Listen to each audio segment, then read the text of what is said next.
உங்களுக்கு அமைதி உரித்தாக அன்பார்ந்தவர்களே, 29ஆம் நாளுக்கு உங்களை அன்புடன் வரவேற்கிறோம். மரியனின் ஓராண்டில் வீடியோ வாசிப்பு திட்டத்தின் 29ஆம் நாள். இன்றைக்கி நம்ம விடுதலை பயணம் 4ஆம் அதிகாரமும் 5ஆம் அதிகாரமும் வாசிக்க போகிறோம். நேற்று மோசேவை கூப்பிட்டு அழைக்கிறாரு. இஸ்ரேல் மக்களுடைய கூக்குரலை கேட்டு அவங்கள நான் விடுவிக்க வந்திருக்கிறேன் 400 வருடங்கள் கழித்து. இன்றைக்கி மோசே ஆண்டவர் கூப்பிட்றாரு, எல்லாம் நம்ம பார்த்துட்டோம். நேற்று இன்றைக்கி மோசே அவருடைய பலவீனங்களை சொல்லி வேறு யாரையாச்சும் நீங்கள் அனுப்புங்களேன்னு சொல்லி அவர் கொஞ்சம் தட்டி கழிக்கிறதா நம்ம இன்றைக்கி 4ஆம் அதிகாரம் வாசிப்போம். ஆண்டவர் அவருக்கு ஒரு சில கொடைகளையும் வல்லமையும் கொடுத்து நம்ம கூட இருக்கேன்னு சொல்லி அவரை திடப்படுத்தி அனுப்புவார். 5ஆவது அதிகாரத்தில் மோசே போய் பார்வோனை சந்திப்பார். பார்வோன் கோபம் அடைஞ்சு இஸ்ரேல் மக்களை இன்னும் துன்புறுத்தி அவர்களை இன்னும் அதிகமாக அவர்களுக்கு வேலைகளை கொடுக்குறது எல்லாமே இன்றைக்கி 5ஆவது அதிகாரத்தில் வாசிக்க போகிறோம். தொடர்ந்து லேவியரில் 4ஆம் அதிகாரம் வாசிப்போம். இன்றைக்கி ஏற்கனவே நம்ம 3 பலிகள் பார்த்துட்டோம். எரிபலி பார்த்துட்டோம், தானிய பலிகளை பார்த்துட்டோம், 3வது நல்லுறவு பலி.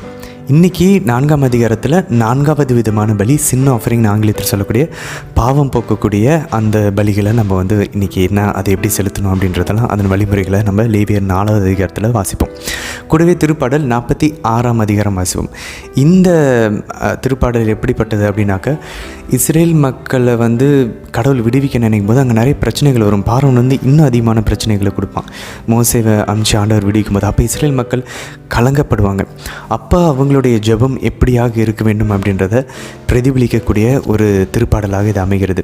இதை நம்ம வாசிக்கும் போது ஆக்சுவலாக நம்மளுடைய துன்பங்களில் கஷ்டங்கள் இருக்கும்போது நான் அசைவுற மாட்டேன், என்னை யாரும் அசைக்க முடியாது, ஏன்னா ஆண்டவர் என்னோடு இருக்கிறார் அப்படின்ற அந்த ஒரு ஜெபத்தை பாடலாக இஸ்ரேல் மக்கள் பாடியிருந்தால் எப்படி இருந்திருக்குமோ, அந்த நம்ம இன்றைக்கி வாசிக்கக்கூடிய அந்த விடுதலை பயணம் 5ஆவது அதிகாரத்தில் எப்படி அவங்களுடைய ஜபங்கள் இருந்திருக்கும் அப்படின்றத பிரதிபலிக்கக்கூடிய விதமாக இன்றைய திருப்பாடல் அமையும்.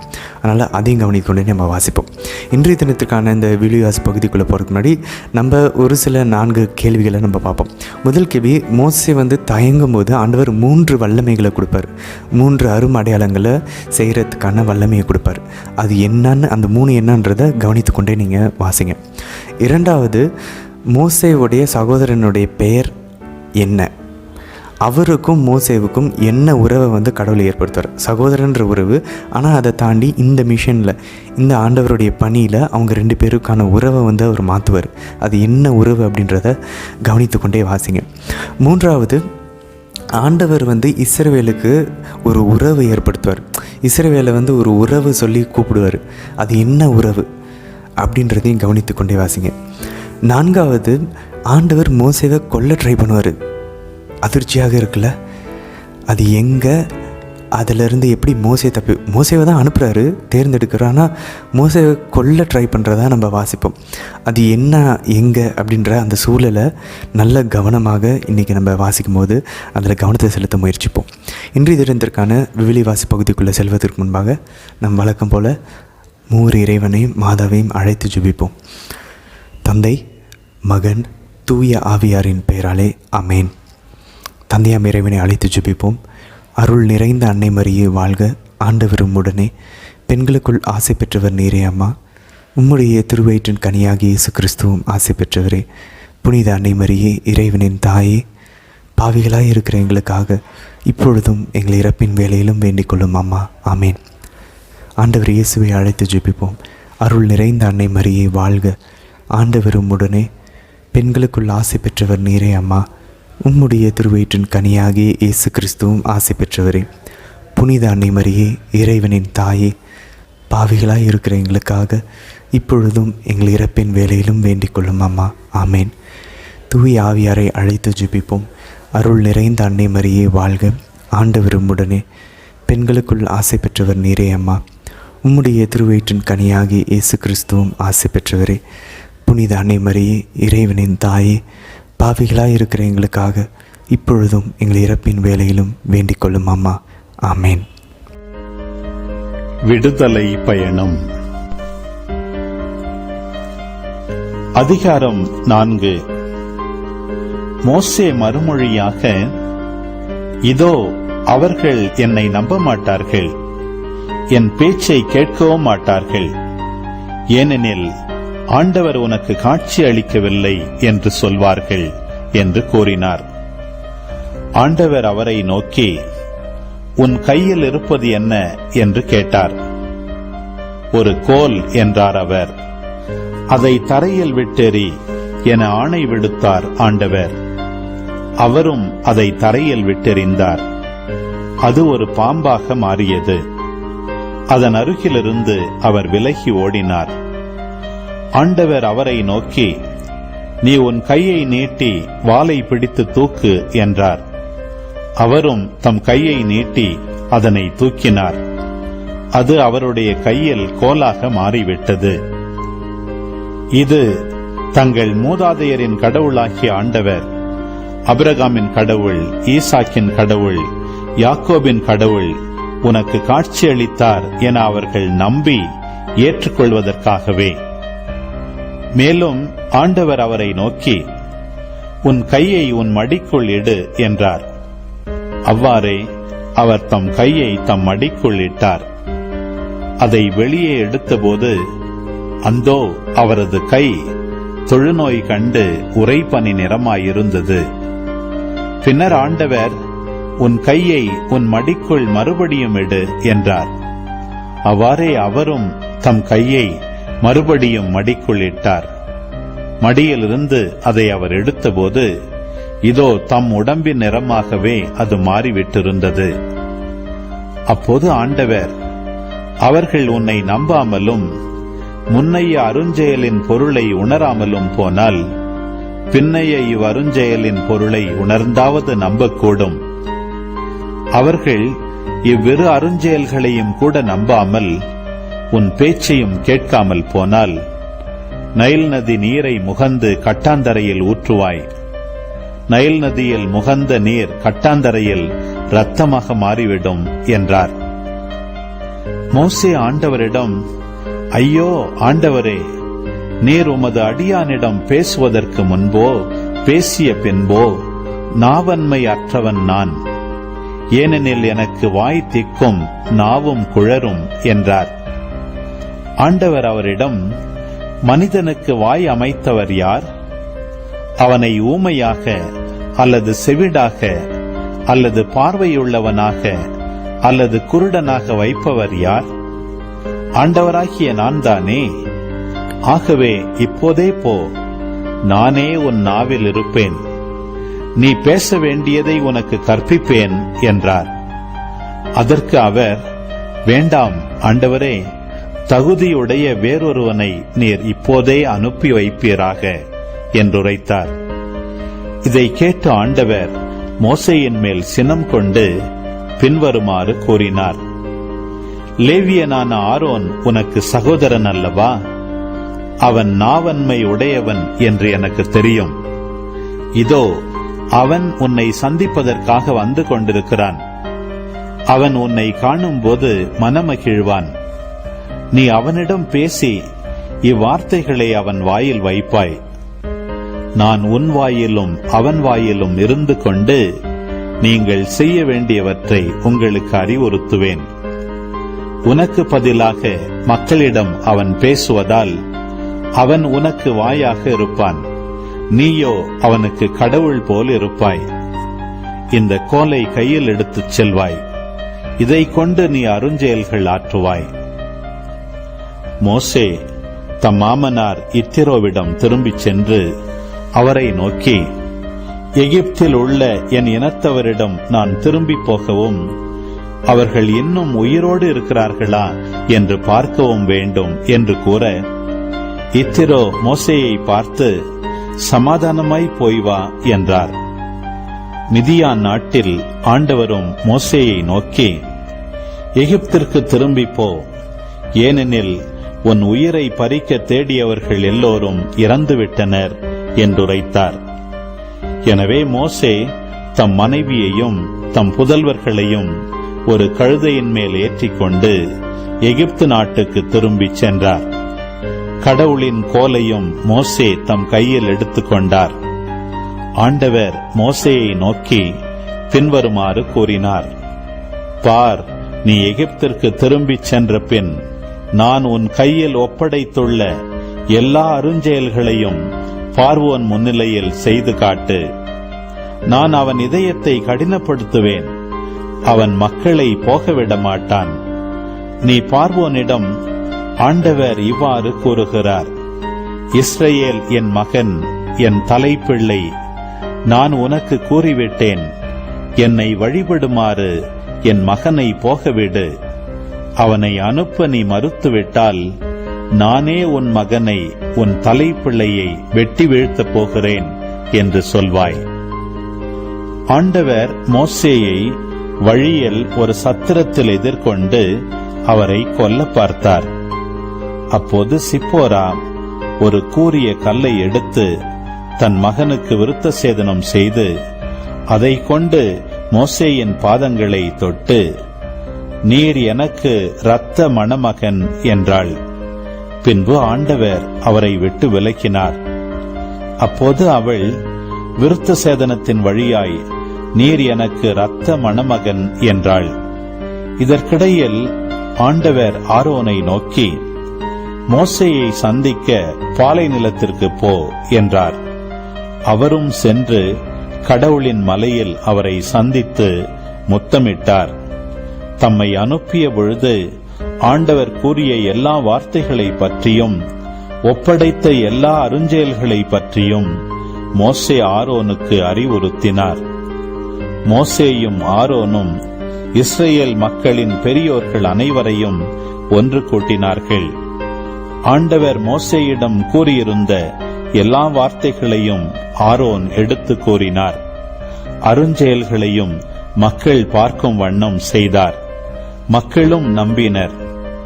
ஆண்டவர் இஸ்ரேல் மக்களை சந்தித்து விட்டார் என்றும் அவர்களது துயரத்தை கண்ணோக்கிவிட்டார் என்றும் மக்கள் கேள்விப்பட்டபோது குப்புற விழுந்து தொழுதனர். விடுதலை பயணம். அதிகாரம் 5. பின்னர் மோசேயும் ஆரோனும் பார்வோனிடம் வந்து அவனை நோக்கி, பாலை நிலத்தில் எனக்கொரு விழா எடுக்குமாறு என் மக்களை போகவிடு என இஸ்ரேலின் கடவுளாகிய ஆண்டவர் உரைத்துள்ளார் என்று அறிவித்தனர். அதற்கு பார்வோன், யார் அந்த ஆண்டவர்?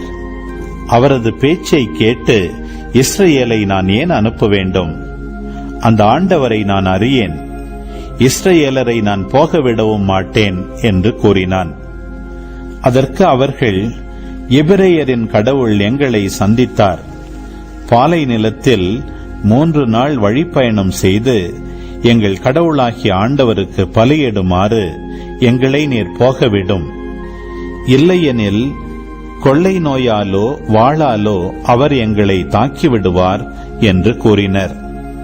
எகிப்திய மன்னன் அவர்களை நோக்கி, மோசே, ஆரோன், நீங்கள் இம்மக்களை அவர்களின் வேலையை செய்ய விடாமல் ஏன் குழப்புகிறீர்கள்? உங்கள் வேலைகளுக்கு செல்லுங்கள் என்று கூறினான். மேலும் பார்வோன், பாருங்கள், நாட்டில் உங்கள் மக்கள் இப்போது பெருந்திரளாயுள்ளனர். அப்படி இருக்க அவர்களை தம் வேலையிலிருந்து ஓய்ந்திருக்கச் செய்கிறீர்கள் என்றான். அதே நாளில் பார்வோன் மக்களிடம் அடிமை வேலை வாங்கும் அதிகாரிகளுக்கும் மேற்பார்வையாளருக்கும் ஆணை விடுத்து, செங்கல் செய்வதற்காக இம்மக்களுக்கு இதுவரை வைக்கோல் கொடுத்து வந்தது போல் இனி செய்ய வேண்டாம். அவர்களே போய் வைக்கோல் சேகரித்துக் கொள்ளட்டும். ஆயினும் இதுவரை அவர்கள் அறுத்து கொடுத்த அளவு செங்கல் தயாரித்து கொடுப்பது அவர்கள் கடமை. அதிலிருந்து எதுவும் குறையக்கூடாது. ஏனெனில் அவர்கள் சோம்பேறிகள். இதனால்தான் நாங்கள் போக வேண்டும், எங்கள் கடவுளுக்கு பலியிட வேண்டும் என்று அவர்கள் கூச்சலிட்டுக் கொண்டிருக்கிறார்கள். அந்த ஆள்களுக்கு வேலை பளுவை இன்னும் மிகுதியாக்குங்கள். வெற்று பேச்சுகளை நம்பாமல் அங்கே அவர்கள் வேலை செய்யட்டும் என்றான். எனவே வேலை வாங்கும் அதிகாரிகளும் மேற்பார்வையாளர்களும் மக்களிடம் சென்று அவர்களை நோக்கி, பார்வோன் கூறுவது இதுவே, நான் உங்களுக்கு வைக்கோல் கொடுக்க மாட்டேன். நீங்களே போய் உங்களுக்கு தேவையான வைக்கோலை கிடைக்கும் இடத்திலிருந்து சேகரித்துக் கொள்ளுங்கள் என்று அறிவித்தனர். எனவே வைக்கோலுக்கு பதிலாக தாளடி சேகரிப்பதற்காக மக்கள் எகிப்து நாடெங்கும் அலைந்து திரிந்தனர். வைக்கோல் உள்ளபோது செய்து வந்த அளவில் ஒவ்வொரு நாளுக்கும் உரிய வேலையை அன்றே முடித்து விடுங்கள் என்று கூறி வேலை வாங்கும் அதிகாரிகள் அவசரப்படுத்தினர். முன்பு நீங்கள் செய்து வந்த அளவுக்கு செங்கல் அறுப்பு வேலையை நேற்றும் இன்றும் ஏன் செய்து முடிக்கவில்லை என்று கேட்டு பார்வோனின் வேலை வாங்கும் அதிகாரிகள் தாங்கள் இஸ்ரேல் மக்களுள் மேற்பார்வையாளராக நியமித்திருந்தவர்களை அடித்தனர். இஸ்ரேல் மக்களின் மேற்பார்வையாளர் பார்வோனிடம் வந்து, ஏன் உம் பணியாளர்களை இவ்வாறு நடத்துகிறீர்? உம் பணியாளர்களாகிய எங்களுக்கு வைக்கோல் தராமலேயே செங்கல் அருங்கள் என்று வேலை வாங்கும் அதிகாரிகள் கூறுகிறார்கள். குற்றம் உம் மக்களுடையதாயிருக்க உம் பணியாளர்களாகிய நாங்கள் அடிக்கப்படுகிறோம் என்று கதறினர். அதற்கு அவன், சோம்பேறிகள், நீங்கள் சோம்பேறிகள், அதனால்தான் நாங்கள் போய் ஆண்டவருக்கு பலியிட வேண்டும் என்று கூறிக்கொண்டிருக்கிறீர்கள். எனவே இப்போதே வேலைக்கு செல்லுங்கள். வைக்கோல் உங்களுக்கு தரப்பட மாட்டாது. எனினும் வழக்கமான எண்ணிக்கையின்படி செங்கல் அறுத்து கொடுக்க வேண்டும் என்று கூறினான். அந்தந்த நாளுக்குரிய செங்கல் தொகையிலிருந்து எதுவும் குறைக்கப்பட மாட்டாது என்று சொல்ல கேட்டபோது தாங்கள் இக்கட்டில் மாட்டிக்கொண்டதாக இஸ்ரேல் மக்களின் மேற்பார்வையாளர் கண்டனர். பார்வோனிடமிருந்து திரும்பி வரும்போது தங்களை சந்திப்பதற்காக நின்று கொண்டிருந்த மோசேயையும் ஆரோனையும் அவர்கள் சந்தித்து அவர்களை நோக்கி, ஆண்டவர் உங்களை கவனித்துக் கொள்ளட்டும், உங்களுக்கு தீர்ப்பு வழங்கட்டும். ஏனெனில் பார்வோன் முன்னிலையிலும் அவனுடைய அலுவலர் முன்னிலையிலும் நம்மவர் வாடையே பிடிக்காதவாறு நீங்கள் செய்துவிட்டீர்கள். நம்மை கொல்வதற்கான வாளை அவர்கள் கையில் வைத்து விட்டீர்கள் என்றனர். அப்போது மோசே ஆண்டவரிடம் திரும்பிச் சென்று, என் தலைவரே, இம்மக்களுக்கு நீர் ஏன் தொல்லை கொடுக்கிறீர்? எதற்காக இப்படி என்னை அனுப்பி வைத்தீர்? உமது பெயரால் பேசுவதற்காக பார்வோனிடம் வந்ததிலிருந்தே இம்மக்களுக்கு அவனால் இடர்பாடுதான் ஏற்பட்டுள்ளது. அத்துடன் நீர் மக்களுக்கு விடுதலை அளிக்கவும் இல்லை என்று கூறினார். லேவியராகமம் அதிகாரம் 4. ஆண்டவர் மோசேயிடம் கூறியது: நீ இஸ்ரேல் மக்களிடம் அறிவிக்க வேண்டியது, ஒருவர் அறியாமையினால் ஆண்டவரின் கட்டளைகளில் ஒன்றையேனும் மீறி பாவம் செய்தால் அவர் செய்ய வேண்டியது: அருள் பொழிவு பெற்ற குரு பாவம் செய்து மக்கள் மீது குற்றப்பழி வந்தால் தான் செய்த பாவத்தை முன்னிட்டு பழுதற்ற ஓர் இளங்காளையை பாவம் போக்கும் பலியாக ஆண்டவருக்கு செலுத்துவாராக. சந்திப்பு கூடார நுழைவாயிலில் ஆண்டவர் திருமுன் அதை கொண்டு வந்து அதன் தலைமேல் தன் கையை வைத்து ஆண்டவர் திருமுன் அதை கொல்வார். அருள் பொழிவு பெற்ற குரு அந்த காளையின் இரத்தத்தில் கொஞ்சம் எடுத்து அதை சந்திப்பு கூடாரத்திற்குள் கொண்டு வந்து அந்த இரத்தத்தில் தன் விரலை தோய்த்து தூயகத்தின் தொங்கு திரைக்கு எதிரே ஆண்டவர் திருமுன் 7 முறை தெளிப்பாராக. குரு அந்த இரத்தத்தில் கொஞ்சம் எடுத்து சந்திப்பு கூடாரத்தில் ஆண்டவர் திருமுன் இருக்கும் நறுமண தூப பீட கொம்புகளில் பூசுவார். காளையின் எஞ்சிய இரத்தம் முழுவதையும் சந்திப்பு கூடார நுழைவாயிலில் இருக்கும் எரிபலி அடித்தளத்தில் ஊற்றுவார். பாவம் போக்கும் பலிக்காளையின் எல்லா கொழுப்பையும், குடல்களை சுற்றியுள்ள கொழுப்பையும், அவற்றின் மேல் உள்ள கொழுப்பு முழுவதையும் எடுப்பார். மேலும் 2 சிறுநீரகங்கள், அவற்றின் மேல் இடுப்பை ஒட்டியுள்ள கொழுப்பு, சிறுநீரகங்களை அடுத்து கல்லீரலின் மேல் உள்ள சவ்வு ஆகியவற்றை நல்லுறவு பலி காளையிலிருந்து எடுப்பது போல எடுத்து குரு அவற்றை எரிபலி பீடத்தின் மேல் எரிப்பார். காளையின் தோலையும் அதன் இறைச்சியையும் தலையையும் கால்களையும் குடல்களையும் சாணத்தையும் காளை முழுவதையும் பாளையத்திற்கு வெளியே சாம்பல் கொட்டுகிற தூய்மையான இடத்தில் கொண்டு போய் விறகு கட்டைகள் இட்டு நெருப்பால் எரிக்க வேண்டும். சாம்பல் கொட்டும் இடத்தில் அனைத்தையும் சுட்டெரிக்க வேண்டும். இஸ்ரேல் மக்கள் கூட்டமைப்பு முழுவதும் அறியாமையினால் தவறிழைத்து, அது அவர்கள் கண்களுக்கு மறைவாயிருந்தாலும் ஆண்டவரின் கட்டளைகளை மீறி தகாதன செய்து குற்றத்திற்கு உள்ளானால், அவர்கள் செய்தது பாவம் என தெரிய வரும்போது ஓர் இளங்காளையை சபையார் சந்திப்பு கூடாரத்திற்கு முன்பாக பாவம் போக்கும் பலியாக கொண்டு வர வேண்டும். மக்கள் கூட்டமைப்பின் பெரியோர் அனைவரும் ஆண்டவர் திருமுன் தம் கைகளை காளையின் தலைமேல் வைப்பார்கள். ஆண்டவர் திருமுன் அந்த காளை கொல்லப்படும். அருள் பொழிவு பெற்ற குரு அதன் இரத்தத்தில் கொஞ்சம் எடுத்து சந்திப்பு கூடாரத்திற்குள் கொண்டு வருவார். குரு அந்த இரத்தத்தில் தம் விரலை தோய்த்து ஆண்டவர் திருமுன் தொங்கு திரைக்கு முன்பாக தெளிப்பார். சந்திப்பு கூடாரத்தில் ஆண்டவர் திருமுன் இருக்கும் பலிபீட கொம்புகளின் மேல் அந்த இரத்தத்தில் கொஞ்சம் பூசி, எஞ்சிய இரத்தத்தை எல்லாம் சந்திப்பு கூடார நுழைவாயிலில் இருக்கும் எரிபலி பீடத்தின் அடித்தளத்தில் ஊற்றிவிடுவார். காளையின் கொழுப்பு முழுவதையும் எடுத்து பலிபீடத்தில் எரிப்பார். பாவம் போக்கும் பலி காளைக்கு செய்தது போல இந்த காளைக்கும் செய்து குரு அவர்களுக்கு பாவ கழுவாய் நிறைவேற்றுவார். அப்பொழுது அவர்கள் மன்னிப்பு பெறுவர். முன்னைய காளையை எரித்தது போல இதையும் பாளையத்திற்கு வெளியே கொண்டு போய் சுட்டெரிப்பாராக. இது சபையாருக்கான பாவம் போக்கும் பலி.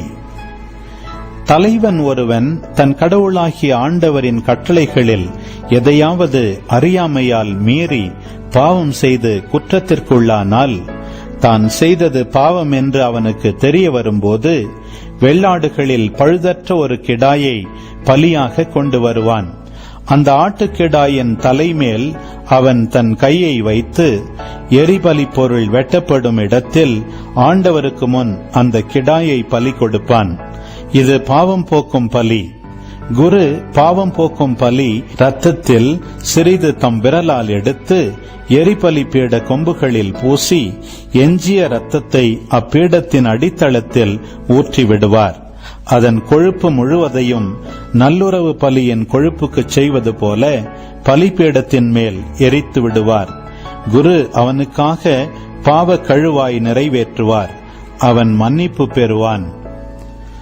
பொதுமக்களில் ஒருவர் ஆண்டவரின் கட்டளைகளில் எதையாவது அறியாமையால் மீறி பாவம் செய்து குற்றத்திற்குள்ளானால், தாம் செய்தது பாவம் என்று அவருக்கு தெரிய வரும்போது அவர் செய்த பாவத்தை முன்னிட்டு பழுதற்ற ஒரு வெள்ளாட்டு பெண் குட்டியை பலியாக கொண்டு வருவார்.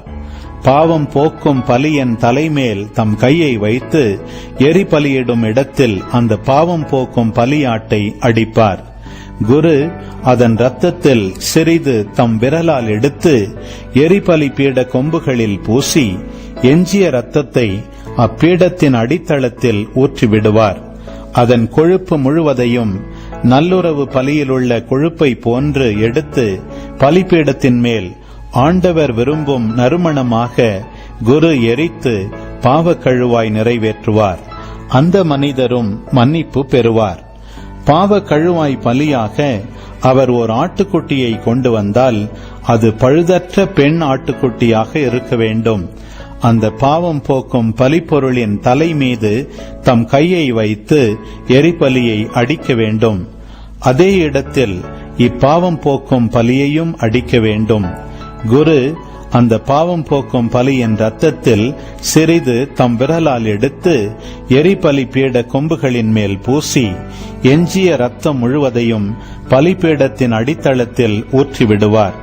அதன் கொழுப்பு முழுவதையும் நல்லுறவு பலிக்கிடாயின் கொழுப்பை எடுப்பது போன்று எடுத்து எரிபலி பீடத்தின் மேல் ஆண்டவருக்கான நெருப்பு பலி போல எரித்து விடுவார். இவ்வாறாக அந்த மனிதர் செய்த பாவத்திற்கு குரு பாவ கழுவாய் நிறைவேற்றுவார். அவரும் மன்னிப்பு பெறுவார். திருப்பாடல் 46. கடவுள் நமக்கு அடைக்கலமும் ஆற்றலுமாய் உள்ளார். இடுக்கணொற்ற வேளைகளில் நமக்கு உற்ற துணையும் அவரே. ஆகையால் நில உலகம் நிலை குலைந்தாலும், மலைகள் ஆழ்கடலில் அதிர்ந்து நடுங்கினாலும், கடலின் அலைகள் கொந்தளித்து பொங்கினாலும், அவற்றின் பெருக்கால் குன்றுகள் அதிர்ந்து நடுங்கினாலும் எங்களுக்கு அச்சமென்பதே இல்லை. ஆறு ஒன்று உண்டு, அதன் கால்வாய்கள் உன்னதரான கடவுளின் திரு உறைவிடமான நகருக்கு பேரின்பம் அளிக்கின்றன. அந்நகரின் நடுவில் கடவுள் இருக்கின்றார். அது ஒருபோதும் நிலை குலையாது. வைகரை தோறும் கடவுள் துணை அதற்கு உண்டு. வேற்றினத்தார் கலக்கமுற்றனர், அரசுகள் ஆட்டம் கண்டன. கடவுளின் குரல் முழங்கிற்று, பூ உலகம் கரைந்தது. படைகளின் ஆண்டவர் நம்மோடு இருக்கின்றார். யாக்கோபின் கடவுளே நமக்கு அரண். வாரீர், ஆண்டவரின் செயல்களை காணீர். அவர் உலகில் ஆற்றியுள்ள திகைப்பூட்டும் நிகழ்ச்சிகளை பாரீர். உலகின் கடையெல்லை வரை போர்களை தடுத்து நிறுத்துகின்றார். வில்லை ஒடிக்கின்றார், ஈட்டியை முறிக்கின்றார், தேர்களை தீக்கு இரையாக்குகின்றார். அமைதி கொண்டு நானே கடவுள் என உணர்ந்து கொள்ளுங்கள். வேற்றினத்தாரிடையே நான் உயர்ந்திருப்பேன். பூ உலகில் நானே மாட்சியுடன் விளங்குவேன். படைகளின் ஆண்டவர் நம்மோடு இருக்கின்றார். யாக்கோபின் கடவுளே நமக்கு அரண். ஆமேன். ஆண்டவரே, இந்த நாளுக்கான இந்த உம்முடைய வார்த்தைகளுக்காக நன்றி செலுத்துகிறோம் அப்பா.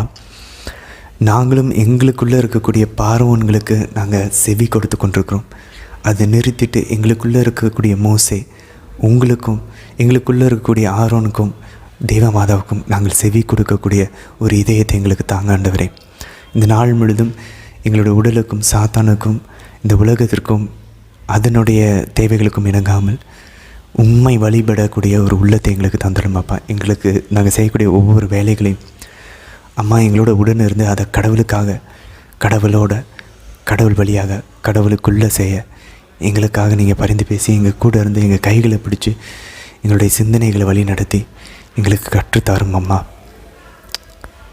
தந்தை, மகன், தூய ஆவியாரின் பெயராலே ஆமேன். அன்பார்ந்தவர்களே, இன்றைய தினத்திற்கான கேள்விகளுக்கான பதிலை நம்ம முதல்ல பார்த்துடலாம். முதல் கேள்வி, ஆண்டவர் கொடுத்த அந்த 3 அடையாளம் செய்வதற்கான அந்த வல்லமை என்ன மோசேவுக்கு, அவரை திடன்படுத்தி அவர் அனுப்புறதுக்கு?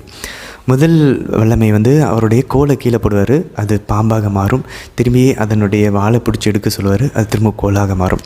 இது இறையல் வல்லுநர்கள் என்ன சொல்கிறாங்க அப்படின்னாக்கா, அந்த பாம்புன்ற வார்த்தை பயன்படுத்தப்பட்டிருக்கிறது எபிரி மொழியில் அங்கே தொடக்க நூல் 3ஆம் அதிகாரமில் அந்த பாம்புக்கு பயன்படுத்த அதே வார்த்தை தான் இங்கேயும் பயன்படுத்தப்பட்டிருக்கு. அதனால் சாத்தானின் மேலும் தீமையின் மேலும் அவருக்கு அதிகாரத்தை கொடுக்குறேன் அப்படின்றத குறித்து காட்டக்கூடிய ஒரு அடையாளமாக இருக்கிறதா இறையல் வல்லுநர்கள் சொல்கிறாங்க. ரெண்டாவது பார்த்தோன்னாக்கா, அவர் கையை அவருடைய ஆடைக்குள்ளே விட்டு வெளியெடுப்பார். வெண்பனி படர்ந்த ஒரு தொழுநோய் கையாக சும்பி போயிருக்கிறது. திரும்ப உள்ளே விட்டுறாரு. அது வெளியெடுக்கும் போது அது திரும்ப ஒரு குழந்தையின் கையை போல் அழகாக மாறுறதை நம்ம பார்க்கணும். இதை எண்ணிக்கை 12ஆவது அதிகாரம் 10ஆவது வசனத்தில் பார்த்தோம்னா, இந்த தொழுநோய், இந்த வெண்பனி படர்ந்திருக்கிறதெல்லாம் பாவமும் பாவத்தின் விளைவாக அங்கே குறித்து காட்டப்படுகிறது. அப்போது இதில் என்ன தெளிவாக கூறப்படுகிறதுனா, மோசேவுக்கு இஸ்ரேல் மக்களினுடைய பாவ அடிமைத்தனங்களிலிருந்து விடுதலை செய்வதற்கான அதிகாரத்தை அவருடைய கரங்களின் வழியாக ஆண்டவர் செய்ய போகிறத குறித்து காட்டக்கூடிய ஒரு அடையாளமாக இருக்கிறது. 3ஆவது அடையாளம், நைல் நதியின் தண்ணீர் எடுத்து வறண்ட நிலத்தில் ஊற்றும்போது அந்த தண்ணீர் இரத்தமாக மாறுகிறது. இது எதை குறிக்கிறது அப்படின்னாக்கா, இறையல் வல்லுநர்கள் சொல்கிறாங்க, நீங்கள் நைல் நதியில் இஸ்ரேலினுடைய ஆண் குழந்தைகள் எல்லாம் கொன்று குவிச்சிங்களே, அந்த ரத்தம் அதில் கலந்தது இல்லையா, அதை நான் பார்த்து கொண்டிருக்கேன். அந்த இரத்தத்தின் அந்த பலியை நான் திரும்பவும் பழி வாங்குவதற்காக நான் வருகிறேன் அப்படின்னு சொல்லி காட்டுகிறதாக இருக்கிறதாக இறையல் வல்லுநர்கள் கூறுகிறார்கள். சரி, இது ஒரு பக்கம் இருக்க. 2வது கேள்விக்கு நம்ம பார்ப்போம். மோசேவினுடைய சகோதரனுடைய பெயர் என்ன? ஆரோன். அதை நம்ம பார்த்தோம். ஆரோனுக்கு மோசேவுக்கும் இருக்கக்கூடிய உறவு சகோதர உறவு. அதை ஆண்டவர் எப்படியாக மாற்றுகிறார்? மோசேவுக்கு ஆரோன் வாயாக விளங்குவார், மவுத் பீஸாக இருப்பார். ஆரோனுக்கு மோசே கடவுளாக விளங்குவார். அப்போது கடவுள் மோசே கிட்ட சொல்வார், மோசே ஆரோன் கிட்ட சொல்வார். இப்போது இதுலேருந்து நமக்கு என்ன தெரியுது? கடவுளுக்கும் இஸ்ரேல் மக்களுக்கும் ஒரு மத்தியஸ்தர் தான் அது மோசேவாக இருக்கிறார். அதுதான் நம்ம ஆண்டவர் இயேசுவினுடைய முன்னடையாளமாக நான் பார்க்குறோம். இது நம்ம எங்கே வாசிக்கலாம்? 1 தீமோத்தி 2ஆவது அதிகாரம் 1லேருந்து 5 வசனங்களில் வாசிச்சோன்னு தெரியும். கடவுளுக்கும் மனிதர்களுக்கும் இடையே ஒரே ஒரு இணைப்பாளர் தான், ஒரே ஒரு மத்தியஸ்தர் தான் இருப்பார் அப்படின்னு சொல்லி நம்ம பார்க்குறோம். அந்த மத்தியஸ்தர் யார்? அந்த இணைப்பாளர் ஆண்டவர் இயேசு அப்படின்னு சொல்லி புனித பவுல் கூறுறதை நம்ம பார்க்குறோம். 1 தீமோத்தேயு 2 1-5 வசனங்கள். ஆனால் அதே இதை தான் பிரிந்து போன சகோதரர்கள் நம்மகிட்ட சொல்லுவாங்க, அப்புறம் எதுக்கு புனிதர்கள்லாம், அப்புறம் எதுக்கு மாதா கிட்ட போகிறீங்க அப்படின்னு சொல்லி கேட்பாங்க. அந்த 5வது வசனத்துக்கு கொஞ்சம் மேலே நம்ம வாசிச்சோன்னு தெரியும், 1-4 அதே பவுல் தான் சொல்லுவார், நீங்கள் அனைவருக்காகவும் மன்றாடுங்கள், இறைவனிடம் வேண்டுங்கள், பரிந்து பேசுங்கள்ன்றார். ஸோ மத்தியஸ்தர் இணைப்பாளர் ஒருத்தர் தான், அது ஆண்டவர் இயேசு. ஆனால் அவருடைய அந்த இணைப்பாளரினுடைய அந்த பணியில் நம்மெல்லாம் பங்கு பெறுகிறோம், ஷேர் பண்ணுறாரு கடவுள் அந்த பணியை. அதனால தான் பவுல் கூறுகிற பரிந்து பேசுங்க. யார்கிட்ட பரிந்து பேசுங்க? தந்தையிடம் பரிந்து பேசுங்க, மகனிடம் பரிந்து பேசுங்க, ஆவியானவரிடம் பரிந்து பேசுங்க, ஒருவருக்காக. இதுதான் யாக்கோபு 5:16 புனித யாக்கோபும் சொல்கிறார், ஒருவருக்காக பரிந்து பேசுங்கள், ஜெபிங்கள்ன்றாங்க. அப்போது நம்ம பரிந்து பேசுகிறது, மற்றவங்களுக்காக ப்ரேயர் பண்ணுறது, நம்ம கடவுளுக்கும் அவங்களுக்கும் மத்தியஸ்தர்களாக ஆவதில்லை. ஒரே மத்தியஸ்தரான அந்த இணைப்பாளரான ஆண்டவர் இயேசுவினுடைய அந்த பணியில் நம்ம இணைஞ்சு அவருக்குள்ளே நம்ம ஷேர் பண்ணுறோம் அவருடைய பணியில். ஏன்னா நம்ம அவருடைய உடலாக இருக்கிறோம். ஞானஸ்தானத்தின் வழியாக நம்ம அவருக்குள்ளே இணைக்கப்படுகிறோம். அப்போ அவருடைய அந்த இணைப்பாளர் பணியில் நம்மளும் பணி செய்கிறோம். அதனால தான் பாருங்கள், இங்கே மோசே ஆண்டவருக்கும் இஸ்ரேல் மக்களும் ஒரே ஒரு மத்தியஸ்தராக இருக்கிறார், இணைப்பாளராக இருக்கிறார். ஆனால் அவருக்கு வாயாக யார் விளங்குகிறார்? ஆரோன் விளங்குகிறார். அப்போ இந்த ஆரோன் யாரை குறிக்கிறார்? தேவ மாதாவை குறிக்கிறாங்க, எல்லா புனிதர்களையும் குறிக்கிறாங்க. அதனால தான் ஆண்டவர் பாருங்கள், யோவான் நற்செய்தி 20 21-23 என் தந்தை என்னை அனுப்பியது போல நான் உங்களை அனுப்புகிறேன், எவருடைய பாவங்களையெல்லாம் நீங்கள் மன்னிக்கிறீங்களோ அது மன்னிக்கப்படும், எவருடைய பாவங்களை நீங்கள் மன்னியாமல் விடுவீர்களோ அது மன்னிக்கப்படாது அப்படின்றார். அப்போது தந்தை மோசே கிட்ட சொல்கிறார், மோசே ஆரோன்கிட்ட சொல்ல, ஆரோன் தான் மக்கள்கிட்ட பேசுகிறார். இப்போது ஆண்டவர் இயேசு மாதா வழியாகவும் புனிதர்கள் வழியாகவும் நம்மக்கிட்ட பேசுகிறாங்க. அதனால தான் மாதா காட்சி கொடுத்து பேசுகிறாங்க. அப்போ ஆண்டவர் இயேசுவின் வாயாக மாதா விளங்குகிறார்கள். எப்படி மோசேவனுடைய வாயாக ஆரோன் விளங்குகிறாரோ அதுக்கான நேரடி புதிய ஏற்பாடு வசனம் தான் 1 தீமோத்தேயு 2 வசனங்கள். அதே போல் யோவான் நற்செய்தி 20 21-23. அதனால யோசிச்சு பாருங்கள், ஆண்டவர் உயிர் தெழுந்து போயிட்டார், ஏன் ஆவியானவரை எல்லாரும் மேலேயும் டைரெக்டாக இறக்கல? ஏன் புனித பேதுரு போய் பேசி கொண்டிருக்கும்போது கொர்நேலியுவினோட வீட்டில் ஆவியானவர் இறங்கணும்? ஏன் நேரடியாக பேதுரு இல்லாமல் இறங்கலாமே? ஏன் புனித பவுல் போய் கைகளை வைக்கும்போது ஆவியானவர் இறங்கணும்? ஏன் நேரடியாக ஆவியானவர் இறங்கலாமே? ஆண்டவர் தந்தையை ஆண்டவர் இயேசு அனுப்பியது போல் ஆண்டவர் இயேசு அப்போஸ்தலர்களை அனுப்புகிறார். இன்று நம்மையும் அனுப்புகிறார். ஒவ்வொரு திருப்பலி முடிஞ்சதுக்கப்புறம் நம்ம வேலை செய்கிற இடத்துல, நம்ம குடும்பங்களில் நம்ம ஆவியானவரை இறக்கி கொண்டு வருவதற்காக நம்மை பயன்படுத்த விரும்புகிறார். அதனால் நமக்கு என்ன புரிய வருது அப்படின்னாக்க, ஆண்டவர் அவருடைய மீட்பின் செயல்களை அவர் ஆவியானவர் வழியாக நேரடியாக பண்ண முடியும். ஆவியானவர் நேரடியாக இறங்க முடியும். கடவுளால் முடியாத ஒன்றுமே இல்லை. ஆனாலும் அவர் இப்படி தான் செய்யணும், மாதா வழியாக தான் அதை செய்யணும்னு அவர் விரும்புகிறார். புனிதர்கள் வழியாக தான் செய்யணும், அப்போஸ்தலர்கள் வழியாக தான் அதை செய்யணும். இன்றைக்கி நம்ம வழியாகவும் சில சமயம் செய்யணும்னு அவர் விரும்புகிறார். சில நேரங்களில் அவர் நேரடியாகவும் செயல்படுவார். அதை நம்ம கடவுள்கிட்ட போய் கேட்க முடியாது. அவருடைய ஞானத்தில் அவர் முடிவெடுத்து யாருக்கு எப்படி தேவைப்படுகிறதோ அந்த வகையில் செய்கிறார். அதனால் நம்ம இந்த கேள்விகளை நம்ம கேட்க வேண்டிய அவசியமே இல்லை. அவருடைய ஞானத்தில் அவர் முடிவெடுக்கிறார். சரி, இது ஒரு பக்கம் இருக்க. 3வது கேள்வி, ஆண்டவர் இஸ்ரவேலை பார்த்து என்னன்னு கூப்பிட்றாரு? இதை நம்ம விடுதலை பயணம் 4ஆம் அதிகாரம் 22ஆம் வசனமில் நம்ம பார்க்குறோம். இஸ்ரவேல் என் மகன், என் தலைப்பிள்ளை அப்படின்றாரு. ஃபர்ஸ்ட் பார்ன் சன், என் தலைப்பிள்ளை அப்படின்றாரு. இது நம்ம பார்க்கணுன்னா, நம்ம ஏற்கனவே பார்த்தோம் இல்லையா, அப்போது இஸ்ரேல் மக்கள் தலைப்பிள்ளை அப்படின்னா மற்ற இனங்கள், மற்ற நாடுகள்லாம் அவருடைய மற்ற பிள்ளைகளாக இருக்கணும்னு ஆண்டவர் விரும்புகிறார். அப்போது அவர் முதல்ல இந்த இஸ்ரேல் தேசத்தை யாரையோ ஒருத்தர் தேர்ந்தெடுக்கணும். அது இந்தியாவாக இருக்கலாம், ஆஸ்திரேலியாவாக இருக்கலாம், இல்லை அமெரிக்காவாக இருக்கலாம். ஆண்டவர் இஸ்ரேல் மக்களை தேர்ந்தெடுக்கிறார். ஒரு இனத்தை தேர்ந்தெடுத்து அதை தலைப்பிள்ளையாக வச்சு அந்த பிள்ளையின் வழியாக மற்ற இனங்கள், எல்லா மக்கள் இனங்களையும் ஆண்டவர் ஆசீர்வதிக்கிறார். அதுதான் ஆண்டவர் ஆதாமுக்கு கொடுத்த அந்த ஆசீர்வாதத்தை இழந்து போனதை ஆபிரகாம்கிட்ட சொல்கிறார், உன் வழியாகவும் உன் வித்தின் வழியாகவும். நமக்கு அது பின்னாடி தெரியும். புனித பவுல் கூறுகிறார், அந்த வித்து தான் ஆண்டவர் இயேசுன்னு. அப்போது இங்கே பாருங்கள், ரோமையர் 8வது அதிகாரம் 29ஆம் வசனத்துலையும், கொலோசியர் 1ஆம் அதிகாரம் 15வது வசனம் 18வது வசனத்துலையும், எபிரேயர் 1வது அதிகாரம் 6வது வசனத்திலும், எபிரேயர் 12வது அதிகாரம் 23ஆம் வசனங்களையும், திருவெளிப்பாடு 1ஆம் அதிகாரம் 5வது வசனத்திலையும், இந்த 6 வசனங்களும் கூறுகிறது ஆண்டவர் இயேசு புனித பவுலின் வழியாக ஆவியானவர் நமக்கு கூறுகிறார், தந்தை இறைவனுடைய தலைமகன் ஆண்டவர் இயேசு அப்படிங்கிறார். அப்போது ஆண்டவர் இயேசுவோட நம்ம ஞானஸ்தானத்தில் இருந்து உயிர் தெழுந்து அவருடைய உடலோடு நம்ம இணைக்கப்படுகிறோம் ஞானஸ்தானத்தின் போது. அப்போது மாதாவுடைய தலைமகன் ஆண்டவர் இயேசு, தந்தையினுடைய தலைமகன் ஆண்டவர் இயேசு, ஞானஸ்தானத்தின் வழியாக நாம் தத்தெடுக்கப்பட்டு எஞ்சிய பிள்ளைகளாக மாறுகிறோம். அதனால தான் திருவெளிப்பாடு 12வது அதிகாரத்தில் அந்த பெண்ணுக்கு மாதாவுக்கு எஞ்சிய பிள்ளைகளும் உண்டு, தலை பிள்ளையும் உண்டு.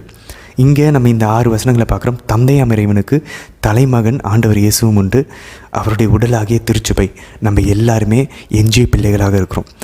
அப்போ யோசிச்சு பாருங்களேன், அந்த தலைமகன் இஸ்ரேலுக்கு இப்போ ஆண்டவர் என்னென்னலாம் செஞ்சு அந்த அந்த அடிமைத்தனத்திலேருந்து வெளியே கொண்டு வந்து அடையாளங்கள் 10 கொள்ளை நோய்களை செஞ்சு வெளியே கொண்டு வந்து இறைவாக்கினர்களையாக அவளை தயார்படுத்தி பலி செலுத்த வச்சு எல்லாம் ரெடி பண்ணுறாரோ, அது எல்லாமே ஆண்டவர் இயேசு வந்து அதை முழுமைப்படுத்துகிறார், நிறைவுபடுத்த போகிறார். இப்போ இந்த தலைப்பிள்ளையாகிய இஸ்ரவேலுக்கு தந்தையம் இறைவன் என்னென்னலாம் பண்ணி அவங்கள வந்து அந்த பாவத்தின் அடிமைத்தனத்திலேருந்து வெளியே கொண்டு வந்து அந்த வாக்களிக்கப்பட்ட நாட்டை கொடுக்குறாரோ, அதே போல் பின்னாடி என்ன நடக்கும், மற்ற மக்கள் இனங்களையும் அந்த மாதிரி பண்ண போகிறார். எப்படி?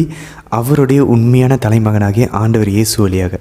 இப்போ ஆண்டவர் இயேசு நம்மை போலவே பிறந்து பாவம் இல்லாமல் வாழ்ந்தால், ஆனால் நம் பாவங்களை அவர் சுமந்து கொண்டு அவர், அதனால தான் யோதானால் நம்ம எப்படி போகணுன்னு அந்த வழியை காட்டுவதற்காக அவர் ஞானஸ்தானம் எடுக்கிறார். ஏன்னா அவர்கிட்ட பாவமே இல்லை. அவர் இதுக்கு போய் ஸ்நாபகரில் பிறக்கிட்ட போய் அவர் ஞானஸ்தானம் பெறணும். அப்போ பாருங்கள், அவர் வந்து இந்த தலைமகன் எப்படி போகணுன்ற வழியை காட்டுகிறார். அவர் இறந்து திரும்ப உயிர் தெழுகிறார் தலைமகன். எப்படி இந்த தலைமகனாகி இஸ்ரவேல் ஆண்டவர் வந்து அடிமைத்தனத்திலேருந்து, பாவத்தை அடிமைத்தனத்திலேருந்து வெளியே தந்தை எடுக்கிறாரோ, அதே போல் பின்னாடி ஆண்டவர் இயேசுவும் தலைமகனாக சாவின் மேலும் பாவத்தின் மேலும் வெற்றி கொள்கிறார். அப்போ அவர் வெற்றி கொண்டு வெளியே போகிறார். ஞானஸ்தானத்தின் வழியாக நம்ம அவரோடு இணையும் போது நாம்ளும் எஞ்சிய பிள்ளைகளாக சாவின் மேலும் பாவத்தின் மீது நாமும் வெற்றி கொள்ள வேணும். அதனால தான் ஆண்டவர் இயேசுவையும் தலைமகன்னு விவிலியம் நமக்கு சொல்லி காட்டுது, இஸ்ரவேலையும் தலைமகன்னு விவிலியம் சொல்லி காட்டுது. சரி, 4ஆம் கேள்விக்கு போவோம். ஆண்டவரையே மோசேவை கொல்ல முயற்சித்தார். நம்ம இதை வந்து விடுதலை பயணம் 4ஆம் அதிகாரம் 24லேருந்து 25 வசனங்கள் நம்ம வாசிச்சோன்னா தெரியும். ஆண்டவர் வந்து மோசேவை கொல்ல முயல்வார். இது என்ன ரொம்ப ஸ்ட்ரேஞ்சாக இருக்குல்ல, ரொம்ப ஒரு வினோதமான ஒரு விஷயமா இருக்குது. அவர் தான் அனுப்புகிறாரு, ஆனால் அந்த பார்டரை கிராஸ் பண்ணி எகிப்துக்கு போகிறதுக்குள்ளே, அந்த மிதியான் நாட்டை தாண்டி எகிப்துக்கு போகிறதுக்குள்ளே அந்த பார்டர்லேயே வந்து மோசேவை கொல்ல முயற்சிக்கிறார். அது ஏன் அப்படின்னு சொல்லி பார்த்தோன்னா, தொடக்க நூல் 17வது அதிகாரம் 10லேருந்து 14 வசனங்களை வாசிச்சோன்னா தெரியும். எவனாவது ஒருவன் ஆபிரகாமினுடைய வழிமரபை சார்ந்தவன் அவனுடைய பிள்ளையை 8 நாளில் வந்து விருத்த சேதனம் செய்யலைன்னா, அவனை, யார் அந்த பிள்ளையை அல்ல, அந்த அப்பாவை அந்த விருத்த சேதனம் செய்யும்போது அந்த நுனி அந்த தோலை எப்படி வெட்டி எடுக்கிறோம், அதே போல் அந்த மனிதனே நான் வெட்டி விடுவேன் அப்படின்னு சொல்லி ஆண்டவர் கூறுகிறார். இப்போ மோசேவை கடவுள் வந்து ஒரு லீடராக, ஒரு தலைவராக, முன்னுதாரணமாக ஆண்டவர் அனுப்புகிறார். மோசே கரெக்டாக இருக்கணும்ல இஸ்ரேல் மக்கள்கிட்ட போகும்போது. அதனால் இப்படி அவர் முயற்சி செய்யும்போது அவருடைய மனைவி என்ன பண்ணுறாங்க, அவங்களும் மிதியான் நாட்டை சார்ந்த ஒரு பெண். இப்போ இந்த மிதியான் நாட்டு ஆளுங்க தான் பின்னாடி இப்போ நம்ம பார்க்கக்கூடிய யுனைடெட் அரேபிய நாட்டை சார்ந்தவர்களாக இப்போ இருக்கிறாங்க. நம்ம அவங்கள பார்த்தோமா, இந்த இஸ்மாயில் நாடை சார்ந்தவங்கள அந்த இஸ்லாமியர்கள்னு சொல்லி கூறப்படுகிறது. அப்போது இந்த இஸ்லாமியர்களும் இஸ்மாயில் வழிமரபினர்களும் ஒன்று. அரேபியர்கள் வந்து இந்த மிதியான் நாட்டை சார்ந்தவர்கள். ஏசாவினுடைய, யாக்கோபனுடைய அண்ணன் இருக்கார் இல்லையா, ஏசாவை சார்ந்தவங்க தான் ஏதோமியர்கள், ஏடோமைட்ஸ் அப்படின்றாங்க அந்த நாடு. இப்போ இந்த மிதியனியர்கள், ஏதோமியர்கள், இஸ்மாவேலியர்கள், இவங்க எல்லாமே தந்தை இறைவனை தான் வழிபடுகிறார்கள். ஆனால் இவங்க தேர்ந்தெடுக்கப்பட்டவர்கள் கிடையாது. இந்த தேர்ந்தெடுக்கப்பட்ட வழிமரபில் வரமாட்டாங்க, ஆபிரகாம், ஈசாக், யாக்கோபு வழிமரபில். அப்போது இவங்களும் தந்தை வழிபடுகிறார்கள், இவங்களும் அந்த விருத்த சேதனத்தை கடைபிடிக்கிறாங்க. ஆனால் எப்போ கடைபிடிப்பாங்க? 13 வயசில். இப்போது ஜெத்ரோ அல்லது ராகுவேல் நம்ம பார்த்தோம் இல்லையா, மோசேவினுடைய மாமனார், இவர் வந்து மிதியான் நாட்டை சார்ந்த ஒரு குரு. நம்ம அப்படி தான் வாசிக்கிறோம். அப்போது அந்த நாட்டினுடைய வழிமுறைப்படி 13 வயசு வரும்போது தான் பிள்ளைக்கு விருத்த சேதனம் பண்ணுவாங்க. ஆனால் ஆண்டவர் ஆபிரகாமுக்கு சொன்னது 8 வயசில் விருத்த சேதனம் பண்ணோம். அதில் லூக்கா நற்செய்தியிலையும் மாதா வந்து ஆண்டவர் இயேசு எடுத்துக்கிட்டு 8 வயசில் கோயிலுக்கு போவாங்க, அவருக்கு வந்து விருத்த சேதனம் செஞ்சு அவருக்கு பெயர் வைக்கிறதுக்கு. அப்போது நம்ம இங்கே பார்க்குறோம், மோசே என்ன பண்ணுறாரு, ஒரு மாமனார் அவரோட மனசை காயப்படுத்தக்கூடாது அந்த சடங்காச்சாரம்படி அவர் என்ன நினச்சிருக்கலாம், மோசே நான் மிதியான் நாட்டில் இருக்கேன், நான் வந்து அதை கடைப்பிடிக்கணும் அவசியம் இல்லை அப்படின்னு நினச்சிக்கிட்டு அவர் வந்து அவருடைய தலைமகனுக்கு விருத்த சேதனம் செய்யாமல் இருக்கலாம். இதை வந்து மிதியான் நாட்டினுடைய பெண்ணாகிய அவருடைய மனைவிக்கு செப்போராவுக்கு நல்லா புரிகிறது. அதனால் அவங்க என்ன பண்ணுறாங்க, மோசேவை கொல்ல போகிறாருன்னா அது காரணம் பையனை விருத்த சேதனம் பண்ணல, உடனடியாக பையனுக்கு அவர் விருத்த சேதனம் செய்கிறாங்க. செஞ்சு மோசேவினுடைய காலடியில் அந்த இரத்தத்தினால் தொடும்போது ஆண்டவர் அவர்களை விட்டு விடுகிறார். அப்போ இதை நமக்கு தெளிவாக புரிகிறது. நம்ம ஆண்டவர் நம்மளை எடுத்து பயன்படுத்த போகிறார்னா அணுவாக நம்மளை பரிசுத்தப்படுத்துவார். எந்த விதத்திலையும் நம்ம முதல்ல கட்டளைகளை கடைப்பிடிக்கணும். அப்புறம் தான் நம்ம மற்றவங்களுக்கு நம்ம ஆண்டவர் ஒளியாக உப்பாக நம்ம பயன்படுத்த முடியும். இது ஒரு முக்கியமான ஒரு பாடம் நம்ம கற்றுக்கொள்ள வேண்டும். அதனால தான் இப்போது இந்த சூழலை நம்ம புரிஞ்சுக்கிட்டோன்னா சம்மந்தமே இல்லாமல் வினோதமாக ஆண்டவர் ஏன் மோசேவை கொல்லணும் அப்படின்றதெல்லாம் நம்ம இங்கே புரிந்து கொள்ளலாம். அன்பார்ந்தவர்களே, தொடக்க நூல் முடிச்சுட்டு நம்ம விடுதலை பயணத்துக்குள்ளே நுழைஞ்சிருக்கிறோம். லேவியர் வாசிச்சிட்ருக்கோம். விவிலியம், அதுவும் புதிய ஏற்பாடு நமக்கு தெளிவாக சொல்லுது. புதிய ஏற்பாட்டினுடைய அப்போஸ்தலர்கள் நமக்கு தெளிவாக ஆவியானவர் கடவுள் இவங்க வழியாக, இந்த புனிதர்கள் வழியாக, அப்போஸ்தலர் வழியாக நமக்கு தெளிவாக புதிய ஏற்பாட்டின் வழியாக நமக்கு சொல்கிறாங்க. இந்த பழைய ஏற்பாட்டில் நம்ம வாசிக்கக்கூடிய இந்த இது எல்லாமே ஏதோ நடந்த ஒரு வரலாற்று நிகழ்வு அல்ல. இதை நம்ம ஆவிக்குரிய வகையில் எடுத்துக்கணும். அங்கே நடந்தெல்லாம் நமக்கு ஒரு முன்னுதாரணமாகவும் நமக்கு அதிலிருந்து பாடம் கற்றுக்கொள்ள வேண்டிய ஒரு நிகழ்வாகவும் எச்சரிக்கையாகவும் அவங்க செஞ்ச தவறுகளை நம்ம செய்யாமலும் அவங்க செஞ்ச நல்ல விஷயங்களை நம்ம பின்பற்ற வேண்டியதற்காக தான் இது எல்லாமே நடந்தது, எழுதப்பட்டிருக்கு அப்படின்னு சொல்கிறாங்க. இதை நம்ம எங்கே வாசிக்கலாம்? 1 கொரிந்தியர் 10வது அதிகாரம் 11வது வசனத்தில் நம்ம வாசிக்கிறோம். இதெல்லாம் நடந்தது நமக்கு ஒரு எச்சரிக்கையாகும். அதெல்லாம் நம்மள நிறைவேறுது. இஸ்ரேலுக்கு ஆண்டவர் கொடுத்த இந்த ஆசீர்வாதங்கள் எல்லாமே, வாக்குறுதிகள், உடன்படிக்கைகள் எல்லாமே நம்மள நிறைவேறுதுன்னு தெளிவாக புனித பவுல் கூறுகிறார். ஏன்னா அவர் யூத முறையில் வாழ்ந்த புனித பவுல் யூத மதத்தில் ஸ்ட்ராங்காக இருந்தவர், வெறித்தனமாக இருந்தவர். எல்லா கனெக்ஷன்ஸையும் பண்ணுறார், எல்லா தொடர்புகளையும் பண்ணுகிறார். பழைய ஏற்பாட்டுக்கும் புதிய ஏற்பாட்டுக்கும் இருக்குது. அவரால் பார்க்க முடியுது. அங்கே கொடுத்த அந்த ஆசீர்வாதம் ஆதாமுக்கு, நோவாவுக்கு, ஆபிரகாமுக்கு, ஈசாக்கு, யாக்கோபெல்லாம் கிறிஸ்துவை விசுவசிப்பதன் மூலியமாக நமக்கு அது நிறைவேறுகிறது. ஏன்னா கிறிஸ்து தான் ஆபிரகாமுடைய வித்தாக இருக்கிறார். ஆண்டவர் கொடுத்த அந்த வாக்குறுதி எல்லாமே மாதா வழியாகவும் மாதாவின் வழிமரபு வழியாகவும் ஆண்டவர் இயேசுவாகிய மெஸ்ஸியாவின் வழியாக இதெல்லாம் நிறைவேறுன்றது புனித பவுல் எல்லா டாட்ஸையும் கனெக்ட் பண்ணி பார்க்குறாரு. அதனால சொல்கிறார், அங்கே நடந்ததெல்லாம் நமக்காக தான், அது எல்லாமே நம்மள தான் நிறைவேறுது அப்படின்றார். இதை நம்ம 1 கொரிந்தியர் 10:11 பார்த்துருக்கோம். இதே தான் அவர் ரோமையர் 15வது அதிகாரம் 4ஆம் வசனம்லையும் கூறுகிறார். அங்கே நடந்ததெல்லாம் நமக்கு கற்றுத்தந்து நம்மை ஊக்குவிக்கக்கூடிய விதமாக மறைநூல் அமைகிறது, பழைய ஏற்பாடு எல்லாமே அமைகிறது அப்படின்றார். அதே போல் எபிரேயர் 10ஆம் அதிகாரமும் 11வது அதிகாரத்தில் நம்ம இதை வாசிக்கலாம். அதே போல் 2 தீமோத்தேயு 3ஆம் அதிகாரம் 16-17 ஆண்டவருடைய வார்த்தையெல்லாம் நமக்கு நல்வழிப்படுத்துறதுக்காகவும் நம்மை நேரிய வழியில் நடத்துவதற்காகவும் நம்ம தகுதிப்படுத்துறதுக்காகவும் இது அமைகிறது அப்படின்னு. அதே போல் பாருங்கள், ரோமேயர் 4ஆம் அதிகாரம் 23-24 பாருங்கள். ஆபிரகாம் விசுவாசித்தார், அதே கடவுள் அவருக்கு நீதியாக கருதினார். புனித பவுல் கூறுகிறார் அந்த வசனங்களில், நாமும் அவரை அனுப்பிய இறந்தோரிலிருந்து ஆண்டவர் இயேசு உயிர்த்தெழ செய்த அவரை விசுவசிக்கிற நாமும் கடவுள் நமக்கும் அதை நீதியாக கருதுவார் அப்படின்னு சொல்லி. இதே தான் புனித பேதுருவும் 1 பேதுரு 1ஆவது அதிகாரம் 12வது வசனத்திலையும் கூறுகிறார். இதெல்லாம் பாருங்கள், அந்த காலத்தில் நடந்தது எல்லாமே அவங்களுக்காக இல்லை, அது நமக்காக அப்படின்றாரு. ஸோ இதிலேருந்து நமக்கு என்ன புரிய வருது? இறையியல் வல்லுநர்களும் புனிதர்களும் ஆதி திருச்சபையின் தந்தையர்களும் இந்த விடுதலை பயணத்தை எப்படி வாசிப்பாங்க அப்படின்னாக்கா, மோஸ்ட்டாக கடவுள் என்ன பண்ணுறாரு அப்படின்னாக்கா, எகிப்திலிருந்து இஸ்ரேல் மக்களை வெளியே கொண்டு வர்றது கூட முக்கியம் இல்லை. அது ஆண்டவர் அந்த பொலிட்டிக்கல் ஃப்ரீடமை கொடுக்க விரும்பலை. அவர் பொலிட்டிக்கல் ஃப்ரீடமோடு சேர்த்து ஸ்பிரிச்சுவல் ஃப்ரீடம், ஆவிக்குரிய ஒரு விடுதலை கொடுக்க விரும்புகிறார். வெறும் அரசியல் சமூக விடுதலை மட்டுமல்ல, ஒரு ஆவிக்குரிய விடுதலையை கொடுக்க விரும்புகிறார். ஆனால் தான் அவர் சொல்கிறார், அவர்களை விடுங்க, அவங்கள அனுப்புங்க, அவங்கள போக விடுங்க. அதனால் அவங்க என்ன இந்த சீனாய் மலையில், இந்த ஒரே மலையில் அவங்க என்னை வழிபடட்டும் அப்படின்றார். அந்த விடுதலை அவரை வழிபடுவதற்கு, சரியான வழிபாடை செய்வதற்காக ஆண்டவர் கூப்பிட்றார். அப்போது இது நமக்கு எப்படி இது புரிஞ்சுக்கலாம் அப்படின்னு சொல்லி ஆதி திருச்சபையின் தந்தையர்கள், புனிதர்கள், அப்போஸ்தலர்கள், இறையியல் வல்லுநர்கள் எல்லாருமே என்ன சொல்கிறாங்கன்னா, இந்த விடுதலை பயணத்தையும் தொடக்க நூலையும் இந்த பழைய ஏற்பாட்டை நம்ம வாசிக்கும்போது, இப்போ குறிப்பாக இன்றைக்கி நம்ம விடுதலை பயணத்தை நம்ம வாசிச்சுட்டு இருக்கோம்ல, இதை நம்ம எடுத்துக்கோமே. இந்த பார்வோன் யாரை குறிப்பாங்க அப்படின்னா, நம்மளுடைய உடலின் இச்சைகள், ஆசைகள், உலகின் தேவைகள், உலகின் அந்த கவர்ச்சிகள், சாத்தானினுடைய சோதனைகளையும் பொய்களையும், இந்த 3த்தினுடைய ஒரு உருவகம் தான் இந்த பார்வோன். இப்போ மோசே யாரை குறிப்பாங்க? மோசே ஆவியானவர், ஆண்டவர் இயேசு, 3 இறைவனை குறிக்கக்கூடியவர் தான் இந்த மோசே. அப்போ இந்த கூட வரக்கூடிய இந்த ஆரோன் யார்? அவருடைய வாயாக செயல்படுகிறது, மாதாவை குறிக்கும். சில நேரங்களில் அது புனிதர்களை குறிக்கும். சில நேரங்களில் அது நம்ம கூட இருக்கிற மனுஷங்கள், நல்ல மனிதர்கள், நல்ல வழிகாட்டிகள், ஆன்மீக வழிகாட்டிகளை குறிக்கும். ஒரு இறை வார்த்தையை குறிக்கும். அப்போது இந்த மோசேவும் ஆரோனும் நமக்குள்ளே இருக்கக்கூடிய இந்த பாவத்தின் அடிமைத்தனத்திலிருந்து நம்மளை வெளியே கொண்டு வர முயற்சிக்கிறாங்க. அதனால தான் சொல்லுவாங்க, ஆண்டவர் வந்து எகிப்திலேருந்து கூட இஸ்ரேலை வெளியே கொண்டு வந்துட்டாராம். ஆனால் இஸ்ரேலுக்குள்ளே இருக்கக்கூடிய அந்த எகிப்தை வெளியே கொண்டு வர முடியலையாம். எகிப்து எதை குறிக்கிறது? அந்த பாவ அடிமைத்தனத்தை குறிக்குது. அப்போது நமக்குள்ளே இருக்கக்கூடிய ஆவியானவரும் மாதாவும் நம்மளை வந்து இந்த பாவத்தின் அடிமைத்தனத்திலேருந்து நம்ம வெளியே கொண்டு வர முயற்சிக்கிறாங்களாம். ஆனால் இந்த பக்கம் பார்வோன் வந்து விட மாட்டேங்கிறான். இப்போ பாருங்கள், ரெண்டுக்கும் நடுவில் சண்டை தான் நடக்குது.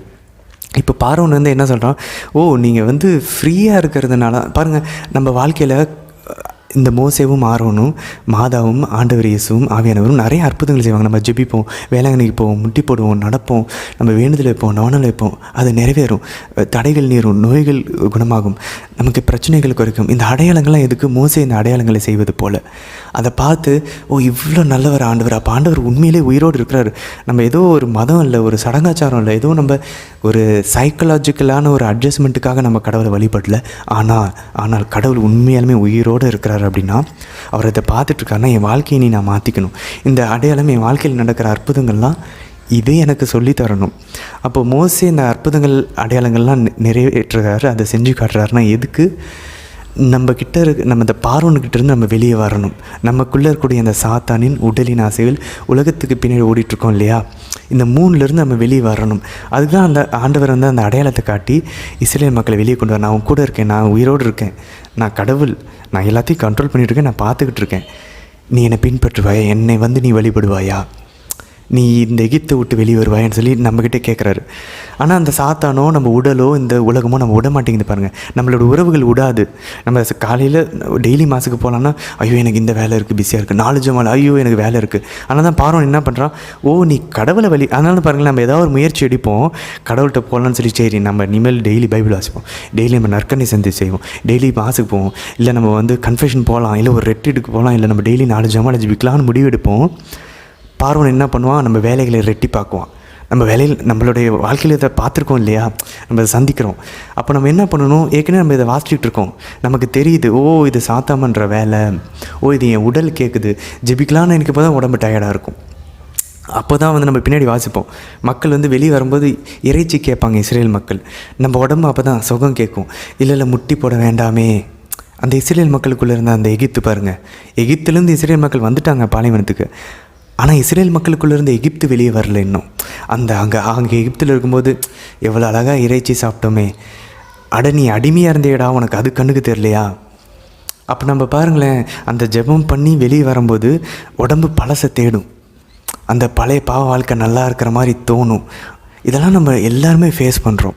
அப்போது இதை நம்ம வாசிக்கும் போது பார்வோனை வந்து நம்ம உடலாகவும் உலகமாகவும் சாத்தானாகவும் வச்சுக்கணும். நம்மளோட 3 எதிரி இது தான். அப்போ மோசேவையும் ஆரோனையும் ஆண்டவர் இயேசுவாகவும் ஆவியானவராகவும் மாதாவாகவும் வச்சுக்கணும். ஆரோன் தான் மாதாவும் புனிதர்களும், இல்லை வேறு ஏதாவது வழியில் ஆண்டவர் நம்ம கூட பேச விரும்புகிறாரோ அது. மோசே தான் மூவர் இறைவன், நம்ம அப்படி வச்சுக்கணும். அப்போது நமக்குள்ளே இந்த போராட்டங்கள் நடக்குது. அதான் புனித லோயலா என்ன சார் குறிக்கிறார், நமக்குள்ளே 3 குரல்கள் கேட்குது. ஒன்று இந்த இஸ்ரேலினுடைய இந்த குரல்கள் போல் நம்மளுடைய மனசாட்சி, இன்னொன்று பார்வோனுடைய குரல் போல் நம்மளுடைய மனசாட்சி இந்த உலகத்தினாலேயும், இந்த சாத்தானுடைய குரலும் உடலின் ஆசைகளும் உலகமும் இந்த பார்வோனுடைய குரல். இன்னொரு குரல் அது மோசேவும் ஆரோனுடைய குரல், ஆண்டவர் இயேசு மாதமும் புனிதர்களுடைய குரலும் ஆவியானவருடைய குரலும். நம்ம எதுக்கு செவி சாய்க்கிறோம்? இஸ்ரேல் மக்களை போல் முணுமுணுக்க போகிறோமா? நம்ம வாசிச்சிட்டோம், அதை பண்ணக்கூடாதுன்னு நமக்கு இப்போ தெரிஞ்சிருச்சு, நம்ம இன்னும் முணுமுணுக்க போகிறோமா? பாருங்கள், பார்வோன் வந்து வேலையை அதிகரிக்கும் போது போய் மோசைக்கிட்ட முறையிடுறாரு. மோசை என்ன பண்ணுறாரு, கடவுள்கிட்ட முறையாரு, இந்த மக்களை நீங்கள் பாருங்கள் எதுவுமே பண்ணலையே, பாருங்கள் பார்வோனை தான் அவங்களை இன்னும் மோசமாக ட்ரீட் பண்ணு. பாருங்கள், நம்ம ஒரு நாள் குடும்ப ஜாமான் ஆரம்பிப்போம், வீட்டில் பிரச்சனை வரும். ஏன் பார்வோன் வேலையை அதிகரிக்கிறான்? நீ வழிபட போகிறியா, நீ கடவுள்கிட்ட போகிறியா, உன்னை நான் விட மாட்டேன். எவ்வளோ அழகான ஞானம் பாருங்கள் பழைய ஏற்பாடு நமக்கு கிடைக்குது. அப்போ நம்ம ஒரு ஆன்மீக முயற்சி எடுத்தோன்னா இந்த சாத்தானும் நம்மளோட உடம்பும் இந்த உலகமும் விடாது. ஏன்னா நம்ம இவ்வளோ நாள் அவனுக்கு அடிமையாக இருந்திருக்கோம். ஏதாவது ஒரு முயற்சி எடுத்து பாருங்கள், ஒரு ரெட்டிட் போக ட்ரை பண்ணுங்கள், 1000 தடைகள் வரும். அப்போ நம்ம என்ன பண்ணணும், இது நம்ம படிச்சிருக்கிற நம்ம ஞானமிக்கவர்களாக செயல்படணும். நான் பார்வோனுடைய குரலை கேட்க மாட்டேன், அது எதுவாக வேணாலும் இருக்கலாம். நான் முடிவெடுத்த மாதிரி 4 ஜெபமாலைகள் ஜெபிப்பேன், நான் முடிவெடுத்த மாதிரி நற்கனை சந்திப்பு செய்வேன். எவ்வளோ வேலை இருந்தாலும் கஷ்டத்துக்கு மத்தியிலே நான் ஆண்டவரை தேடுவேன். அப்போது இங்கே மோசே ஒரு நல்ல விஷயம் பண்ணுறாரு. என்ன பண்ணுறாரு, அந்த கஷ்டத்துக்கு மத்தியில் கடவுள் பக்கம் திரும்பி ஜெபமாக அதை உயர்த்துறாரு. என்னடா அது கஷ்டமாக இருக்குன்னு சொல்லி விட்டுட்டு போகல, அவர் கடவுள்கிட்ட திரும்புகிறாரு. கடவுள் உடனே பதில் கொடுக்குறாரு. அப்போ நமக்கு பிரச்சனை வந்தாலும் ஜெபங்களை விடக்கூடாது. நம்ம ஆன்மீக முயற்சிகள் என்னென்ன பண்ணணும்னு முடிவெடுத்தோமோ அதை விடக்கூடாது. அதை இன்றைக்கி நம்ம இன்றைய தினத்திலேருந்து கற்றுக்கொள்ளலாம். அதனால் அந்த மாரல் சென்ஸ் பார்த்தோம் இல்லையா, லிட்ரல் சென்ஸை நம்ம தனியாக தெரிந்து கொள்ளலாம்.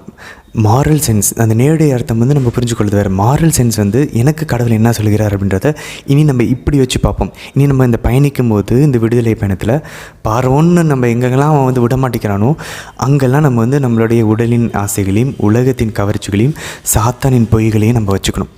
அதெல்லாம் நம்மளை எப்படி பிடிச்சி இழுத்துக்கிட்டு இருக்கு, கடவுள்கிட்ட நெருங்க டைமு கொடுக்காம நம்மளுடைய வாழ்க்கையை மாற்றிக்காமல் பிடிச்சி இழுக்குதுன்னு பார்க்கணும். இன்னொரு பக்கம் மோசே இந்த அற்புதங்களையெல்லாம் ஆரோனும் மோசையும் சேர்ந்து செயல்படும்போது மாதாவும் ஆண்டவர் இயேசுவும் புனிதர்கள் வழியாக மூவர் இறைவன் நம்ம அற்புதங்களையும் அடையாளங்களையும் பண்ணி எப்படி நம்மளை வந்து வெளியே கொண்டு வரதுக்கு முயற்சிக்கிறாங்க. நம்ம அன்றாட வாழ்க்கையில் எவ்வளோ அழகாக கடவுள் நம்ம தகுதியே இல்லைனாலும் நம்மளை புரிஞ்சுக்கிட்டு நமக்கு கனிவு காட்டுறாரு, நம்மளை வெளியே கொண்டு வர முயற்சிக்கிறாரு.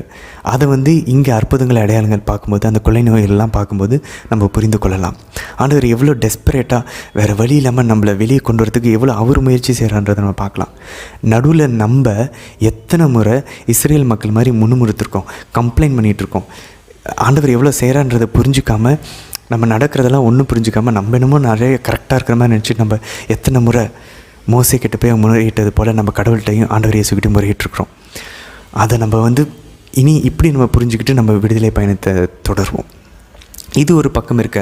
இன்றைக்கி நம்ம வாசித்த லேவியர் புத்தகத்தில் பாருங்கள், தொடர்ந்து 4ஆம் அதிகாரம் 4வது வசனத்தில் பாருங்கள், கைகளை வைக்கிறாங்க.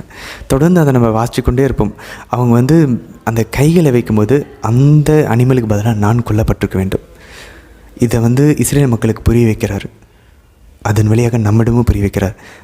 அன்னைக்கு ஆண்டவர் இயேசுக்கு பதிலாக நான் கொல்லப்பட்டிருக்கணும் என்னுடைய பாவத்திற்காக. ஆனால் ஆண்டவர் இயேசு அவரோட ரத்தத்தை சிந்தினார். அதுவும் நீங்கள் பாருங்களேன், குருக்கள் தான் அந்த பாவக்கழுவாயை செய்யணும். அப்போ குருத்துவத்தை கடவுள் அழிக்க வரல ஆண்டவர் இயேசு. புதிய ஏற்பாட்டின் புதிய உடன்படிக்கையின் புதிய குருக்களை அவர் உருவாக்கினார். அதனால தான் பாருங்கள், இந்த அவர் என்ன சொல்கிறார், அவரோட உடலை எடுத்து இது உங்களுக்காக கையளிக்கப்படும் என் உடல், உங்களுடைய பாவத்துக்காக சிந்தப்படும் என் ரத்தம் அப்படின்றார். அவர் அந்த விலங்கு, இந்த பலி விலங்காக அவர் மாறுகிறார். இதில் நம்ம நோட் பண்ணி பார்த்தோன்னா பாருங்கள், ஒரு சில அந்த உடலினுடைய அந்த மாமிசத்தில் இருக்கிற அந்த ஃபேட்டு, அந்த புரதம், அது எல்லாத்தையுமே அந்த எல்லாத்தையுமே அவங்க உள்ள அந்த சந்திப்பு கூடாரத்துக்குள்ளே அதை வந்து எரிபலியாக்குறாங்க. ஒரு சில இதை வெளியே எடுத்துகிட்டு போய் அதை எரிபலியாக்குறாங்க. ஆண்டவர் இயேசுவோடைய பாடுகளை நம்ம யோசிச்சு பார்ப்போமே. இஸ்ரேலில் எருசலேமுக்குள்ளே அவரை அடித்து அவர் ரத்தத்தை சிந்தப்பட்டு அவரோட உடம்பு எல்லாத்தையுமே, அவருடைய தோல் எல்லாமே தொங்குனுச்சுன்னு சொல்கிறாங்க இறையல் வல்லுநர்கள். சதையெல்லாம் அப்படி தொங்குனுச்சான் பிஞ்சு. அதே போல் அவரை அடித்து இங்கே சிந்தப்பட்டு அந்த நகரத்துக்கு வெளியும் கொண்டு போய் குல்கதா மலையில் அங்கேயும் அவரை எரிபலியாக ஒப்பு கொடுத்தாரு. ஸோ அப்படியே இது ரெண்டும் ஒத்து போகுது பாருங்கள். இது யார் செய்யணும்? குருவாக தான் செய்யணும். ஆண்டவர் தலைமை குருவாக இருந்து அவரே அர்ப்பணித்தார். அதனால தான் பாருங்கள், அந்த இறுதி உணவில் குருக்களை மட்டும்தான் கூப்பிட்டாரு. ஏன் மற்ற போதனைகளெல்லாம் எல்லா மக்களுக்கும் கொடுத்த ஆண்டவர் இயேசு ஏன் அந்த இறுதி உணவின் போது மட்டும் அந்த 12 பேரை மட்டும் கூப்பிட்டாரு? ஏன்னா அவங்க தான் குருக்கள், அவங்க தான் இந்த பலியை செலுத்தணும். மற்றவங்கெல்லாம் பாருங்கள், நம்ம அதை இன்றைக்கி வாசம் பாருங்கள், நல்லா கவனித்து பார்த்திங்கன்னா 4ஆம் அதிகாரம் 20வது வசனம் 26வது வசனம் 36வது வசனத்தில் குருக்கள் உங்களுக்காக பாவ கழுவாய் செய்வாங்க, உங்களுடைய பாவங்களும் மன்னிக்கப்படும். அப்போ குருவானவர் நமக்காக திருப்பலி நிறைவேற்றும் போது நம்ம அதோடு இணைகிறோம், நம்மளுடைய பாவங்கள் மன்னிக்கப்படுகிறது. அதனால் குருத்துவத்தை ஆண்டவர் உடைக்க வரல. நிறையா ஆண்டவர் வந்து ஒரு சில தேவையில்லாத வெளி வேட அந்த கலாச்சாரம் அந்த மரபுகளை ஆண்டவர் உடைச்சார் தான். ஆனால் ஒரு சில மரபுகளை ஆண்டவர் உடைக்கலை. ஒரு சில வழிபாட்டு முறைகளை ஆண்டவர் அதை மாற்றி அமைத்தார். புதிய ஏற்பாடு புதிய உடன்படிக்கையின்படி புதிய குருக்களை ஏற்படுத்தி புதிய உடன்படிக்கையின் புதிய வழிமரபினர்களுக்கு புதிய வழிபாட்டு முறையை ஆண்டவர் கொடுத்தார். அதுதான் அந்த திருப்பலி. அதனால் பிரிந்து போன சகோதரர்கள் சொல்வதை கேட்டு நம்ம குழம்பி போகக்கூடாது. குருத்துவம் இன்றும் இருக்கிறது. அப்படி இல்லைனா இறுதி ராவணவின் போது ஆண்டவர் பாவத்துக்கு கழுவாயாக அவருடைய உடலையும் ரத்தத்தையும் சிந்தும் போது அதை குருக்கள் கிட்ட கொடுத்து இதே நினைவாக செய்யணும்னு சொல்லியிருக்க மாட்டார். 12 பேர்கிட்ட மட்டும் கொடுத்துருக்க மாட்டார், எல்லா சீடர்கள்கிட்டையும் கொடுத்துருப்பார். எல்லா இஸ்ரேல் மக்கள்கிட்டையும் கொடுக்கல. லேவியர் குலத்தை சார்ந்தவர்களுக்கு மட்டும்தான் பலி செலுத்த வேண்டிய குருக்களாக அவர் தேர்ந்தெடுத்தார். அதே போல் தான் கத்தோலிக்க திருவையிலும் இன்று நம்ம செஞ்சிட்ருக்கோம். அதனால் பழைய ஏற்பாட்டு எதுவும் ஒரு புள்ளியோ ஒரு எழுத்தோ மறையலை, அது இங்கே முழுமையாக நிறைவு பெறுகிறது. இன்னொரு முக்கியமான ஒரு அலகாரிக்கல் சென்ஸ் நம்ம பார்த்தோம். அதாவது ஆண்டவர் இயேசு எப்படி மோசேவில் முன்குறிக்கப்பட்டிருக்காருன்னு. விடுதலை பயணம் 4ஆம் அதிகாரம் 19 வசனத்தை பார்த்தோன்னா, உன்னுடைய உயிரை தேடிக்கிட்டு இருந்தவங்களாம் இறந்து போயிட்டாங்க, இப்போ நீ திரும்பவும் போ எகிப்துக்கு அப்படின்னு சொல்கிறார். இங்கே பாருங்கள், ஆண்டவர் இயேசுக்கு மத்திய நற்செய்தி 2ஆவது அதிகாரம் 19லேருந்து 23 ஒரு வானதூதர், கடவுள் வந்து வானதூதரை அனுப்பி புனித யோசேப்பு நம்ம சூசிய தந்தைக்கு கனவுல தோன்றி பிள்ளையின் உயிரை தேடிக்கொண்டிருந்தவர்கள்லாம் இறந்து போயிட்டாங்க, நீ போ அப்படின்னு சொல்கிறார். திரும்பி இஸ்ரேலுக்கு போ அப்படின்னு சொல்கிறார். எங்கே பணி செய்யணுமோ அந்த இடத்துக்கு போகணும். இங்கே மோசையோட உயிரை தேடினவங்களாம் இறந்து போயிடுறாங்க, இங்கே ஆண்டவர் இயேசுனோட உயிரை தேடினவங்களாம் இறந்து போயிடுறாங்க. திரும்பி அவங்க அந்த இடத்துக்கே ஆண்டவர் கூட்டிகிட்டு போகிறார். இது ஒரு அழகான ஒரு ஒற்றுமையாக நம்ம பார்க்கலாம். இன்றைக்கி திருப்பாடல் நம்ம வாசித்தோம் 46வது அதிகாரத்தில். அதில் ரொம்ப அழகான ஒரு வசனம் மறந்துடக்கூடாது. 10வது வசனம், அமைதி கொண்டு நானே கடவுள் என உணர்ந்து கொள்ளுங்கள். B still and know that I ஆம் த லார்ட். ஆண்டவர் பாருங்களேன், அந்த 46வது திருப்பாடலில் 5வது வசனம், 7வது வசனம், 11வது வசனம்லாம் இஸ்ரேல் மக்களுடைய அந்த திருப்பாடலாக அமைகிறது. அது பாருங்கள், ஆண்டவர் நம்மோடு இருக்கிறார். இந்த மலைகள் எல்லாம் நவுந்து போனாலும் பரவாயில்ல, என்ன நடந்தாலும் பரவாயில்ல, கடவுள் என்னோடு இருக்கிறார். ஆபிரகாம், ஈசாக்கு, யாக்கோபின் கடவுள் என்னோடு இருக்கிறார். ஞானஸ்தானத்தின் வழியாக நாமும் ஆண்டவர் இயேசுடைய உடலாக மாறும்போது நாமும் அந்த ஆபிரகாமினுடைய வழிமரபாகிறோம். விசுவாசத்தின் அடிப்படையில் ஞானஸ்தானத்தின் அபிஷேகத்தினால புதிய இஸ்ரவேலாக திருச்சபையாக நம்ம கடவுளோடு இணைகிறோம், ஆண்டவர் இயேசுவோடு இணைகிறோம். அப்போ நாமளும் சொல்லலாம், ஆபிரகாம், ஈசாக்கு, யாக்கோபின் தேவன் என்னோடு இருக்கிறார். நம்மளுடைய துன்பங்களுக்கு மத்தியிலும் கஷ்டங்கள் மத்தியிலும் நம்ம மனசை நம்ம திடப்படுத்திக்கொள்ளலாம். கடவுள் என்னோடு இருக்கிறார். ஆண்டவர் என் நாயன், ஆண்டவர் என் நாயன். மோசே எப்படி ஒரு ஆயனாக இருந்தாரோ, தாவீது ஆயனாக இருந்தது போல் ஆண்டவர் இயேசு ஒரு நல்ல ஆயனாக இருந்து அவர் என்னை வழி நடத்துவார். எனக்கு எந்த பிரச்சனையில் அவருடைய கோலும் அவருடைய தடியும் என்னை தேற்றும். ஆண்டவர் என்னோடு இருக்கிறார். திரும்பி திரும்பி நம்ம சொல்லுவோம் நம்மளுடைய கஷ்டங்களுக்கு மத்தியிலையும். நாளை தினத்தில் தொடர்ந்து பயணிப்போம். பார்வோன், மோசேவும் ஆரோனும் இஸ்ரேல் மக்கள். இஸ்ரேல் மக்கள் நம்மை குறிப்பார்கள். மோசேவும் ஆரோனும் ஆண்டவர் இயேசுவையும் மாதாவையும் குறிப்பாங்க. பார்வோன் நம்மளுடைய 3 எதிரிகளை குறிப்பாங்க: உடல், உலகம், சாத்தான். இந்த ஒரு அடிப்படையில் நாளைய தினத்துக்கான வீடியோவில் நாளைக்கு என்ன நடக்க போகிறது அப்படின்னு சொல்லி, பார்வோன் உடலை வேலைகள் அதிகமாக்குறாங்க, இஸ்ரேல் மக்கள் முணுமுறுக்கிறாங்க. மோசேவுக்கு என்ன பண்ண தெரியல, கடவுள் நோக்கி கூக்குரல் எடுக்கிறார். கடவுள் என்ன செய்ய போகிறார், திரும்பி எப்படி உங்களை வெளியே கொண்டு போகிறார், நம்ம எப்படி இன்றைக்கி நம்மளுடைய எகிப்திலேருந்து வெளியே கொண்டு வர அவர் முயற்சி செஞ்சிட்ருக்காரு. இதை நாம் தியானித்து கொண்டே இருப்போம். நாளைக்கு வாசிக்கும்போது நாளைய தினத்தில் நாளைக்கான வீடியோவில் நம்ம சந்திக்கலாம். ஆமேன்.